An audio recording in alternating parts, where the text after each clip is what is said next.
All right, welcome to our latest Swampcast, and of course, Florida playing Kentucky this week. The Gators come home.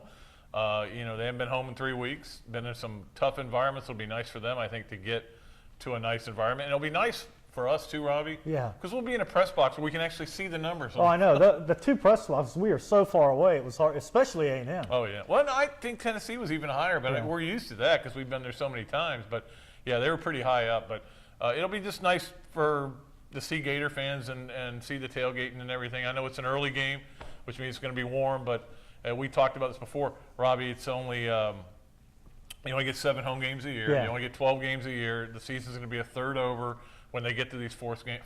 So don't relax. So don't relax. If you're the Gators, don't relax. Go out and keep doing what you've been doing. Get better every week. Let your quarterback grow a little bit more and play well. Get out of here. Get to the open date. And one thing that Will talked about a little bit, and I talked about it in my Sunday column too, Robbie, is that this is a hungry team. And the thing about a football team that's hungry is the more they eat, the more they want. Yeah. And so that's what they've got to build on. Just keep eating, you know. And like John Jalapeno said the other day, he goes, we've invested too much in this season to let it slip back now. You don't want to take a step backward. You're moving forward. You got to keep going forward. And I think, it certainly is going to get their attention that Maxwell Smith leads the SEC in passing. Lerod King leads the SEC in receptions, so they can throw it around a little bit. But one thing they can't do is stop the run. They haven't been able to stop it all year. Yeah, and Florida rushed for over 400 a year ago, and I think they're stronger and up front now and have better production at running back, at tailback. So I think Florida's going to be able to control the ball, do a lot of play-action passes. We'll see Driscoll do a few more different things, and I think he'll continue to grow, and this team will continue to get better. Yeah, and I think you're going to have a heavy dose. I think it'll be like Driscoll will be like a 13 for 16 like he was at A&M. They're not going to throw it a ton.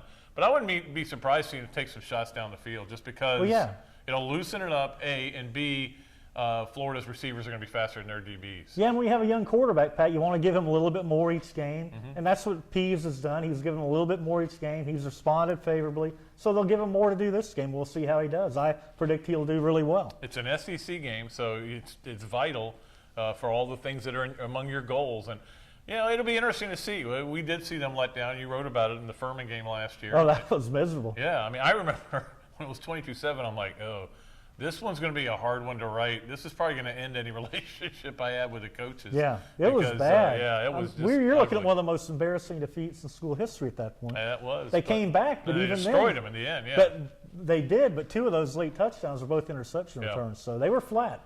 Yeah, they were. Florida won't be flat on Saturday. That's my prediction. I don't think they will either. I think people will be fired up. And I think the players will tell you they like those 12 o'clock games. Yeah. Because you get up, you go play football, and then you get the whole night to yourself. There's nothing worse if you're a player. A player coach, they hate sitting around the hotel all day waiting to play. You want to get up and go play the game and then enjoy the rest of your day. Yeah, no question about it. And I'll ask you the question, though, Robbie. This is what I wrote about in Saturday's paper. Is Caleb Sturgis the best kicker in Florida history? And obviously, Caleb coming back home, he's 7 for 8. The only one he's missed was in Gainesville this year, but it was a protection breakdown where they tipped the ball. What do you think? I think he is, Pat. He's the guy when you get past, you get to the 30-yard line, maybe even the 32, he's automatic. I memean, he hits big kick after big kick. He's got a powerful leg. I just think he's a guy you can trust on to score when you get in the red zone.